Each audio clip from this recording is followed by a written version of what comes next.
So yeah, hello and welcome to this week's Natural Gardening Live with me, Josie Rainbird, your natural gardening coach. So today we are talking about why your garden plants stop flowering and how to prolong the display, the colour in your garden. So, question for you. Let me know in the comments. Do you struggle to keep your plants flowering throughout the season? Do they drop their buds? Do they set seed too early? Let us know in the comments because I'm sure you're not alone. So we're talking about why your plants might stop flowering and how to prolong the colour throughout the season for your garden, keeping your garden happy and healthy. There are a few reasons your plants might stop flowering throughout the seasons. So there's a few reasons for this, which I'll get into. So stress. Stress can play a big part in this problem. Stress can be caused by disease, environment, so not enough light, too much heat, too much water, so the soil's too damp, too wet. Too dry as well. That can be the other stressing factor if it's too dry, too wet, too dry. Not enough light, too hot. Or if they need shelter, if they need support more as well. These can all be stressing factors and they can all of them and more, affect your plant's flowering as well. That's one factor. Too much of the incorrect nutrients and not enough of the correct nutrients. That is a factor as well in why your plants might stop flowering throughout the season. And simply completing their life cycle. That is the most common one, I will say, which we'll get into in a minute. But yeah, simply completing their life cycle will cause the plant to stop producing flowers in general. So that's quite common.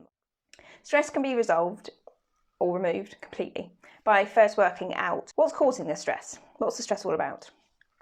This, in fairness, can apply to our lives as well, not just plants. Wrap my leg. It's a cable. It's fine. It's not a snake. Is the plant healthy? Is it green? Is it vibrant?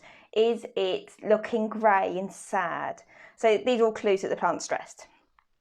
You know what your plant should look like. Well, hopefully, if you've grown it for more than a year, gone through maturity, you kind of know what it should look like and what it shouldn't look like.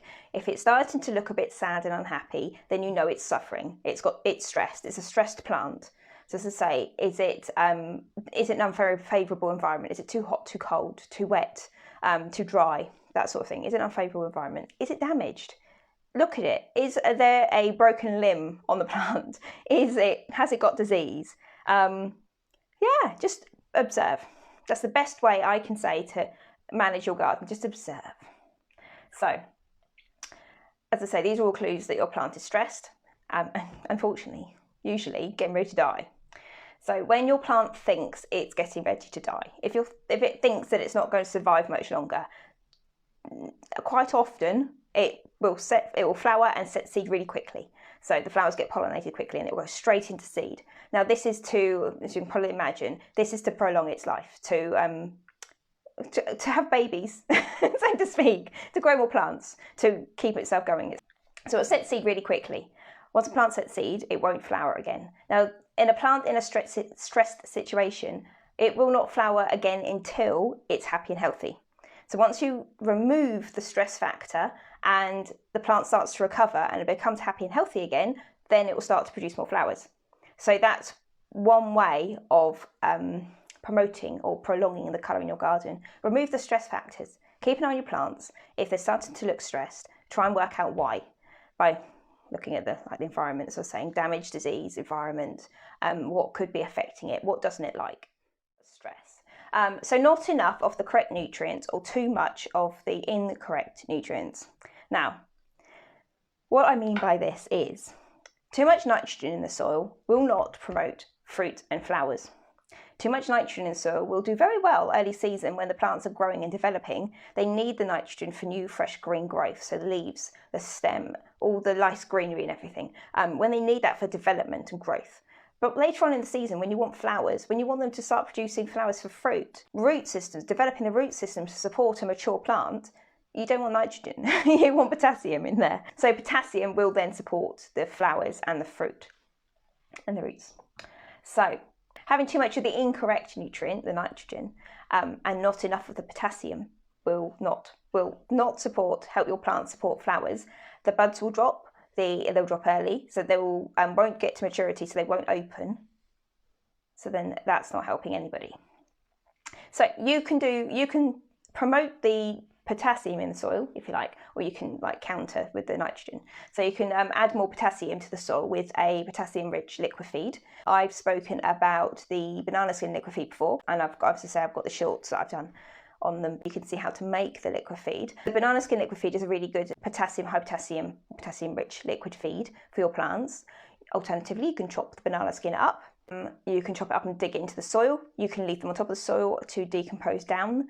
The liquid feed is the quickest way of getting the potassium into the plants, so the banana skin liquid feed. Otherwise, as I say, chopping up and digging it into the soil is a really good slow release potassium feed for your plants as well. So they're really good. But you can also top dress around the plants, around their roots, with bone meal. That's a really good. So bone meal will be a really good high potassium feed as well.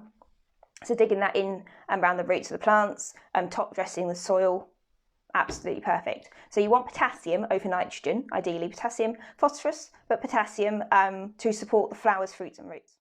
Yes, if your plants simply completing their life cycle. This is the easy one to resolve. This really is, but it does take a little bit of time and effort and diligence, I suppose is the word, diligence. Deadheading and pruning. This is how you resolve this, deadheading and pruning. So by removing the dead and dying flowers from your plants, you can, before they set seed, get them before they set seed, before the petals drop if you can, because it makes less of a mess.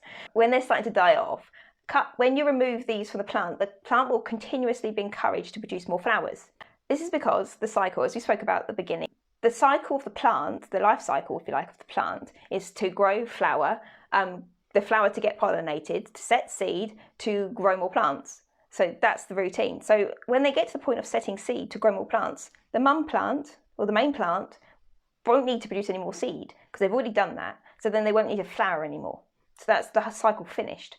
If you stop them getting to the point of seed, they're going to continuously want to get to the point of seed. So they're going to produce more and more flowers. So just keep deadheading them as often as you can, as diligently as you can, and it's going to keep producing more flowers. It's perfect, but as I say, it takes a little bit of work and it takes a little bit of time. This doesn't work with all plants, but most plants, if you give your plant a good haircut at the end of the season, it's good for flowering shrubs or larger perennials like, can't think of any off the top of my head. Geraniums are good for this, like hardy geraniums and things. But if you give them a good haircut at the end of the flowering season, this often encourages a second flush towards the end of the season. So then you get more flowers, prolonging the season. Honestly, if you were here, prolonging the season of colour and keeping your garden happy and healthy as well. So it really does go towards supporting the plants. So giving them a good haircut, tidying the plant up, making it look nice, not only makes the garden look tidy, which is great, but it encourages a second flush. Those are the three that are the main reasons your plants will stop flowering in the garden. So I'll go back through them again. So you've got stress, not enough of the correct nutrients and too much of the incorrect nutrients, or simply completing their life cycle. So they're quite simple and easy to kind of notice and work out which is which. So this year, little kind of challenge for you-ish. When you see your plants coming to the end of their flowers, or you think they're stopping flowering too early, or they're not producing enough flowers, see if you can identify which one of these factors might actually be at play here. So is it stress? Are they completing their life cycle? Is the soil not quite up to scratch? Do you need to give them a feed?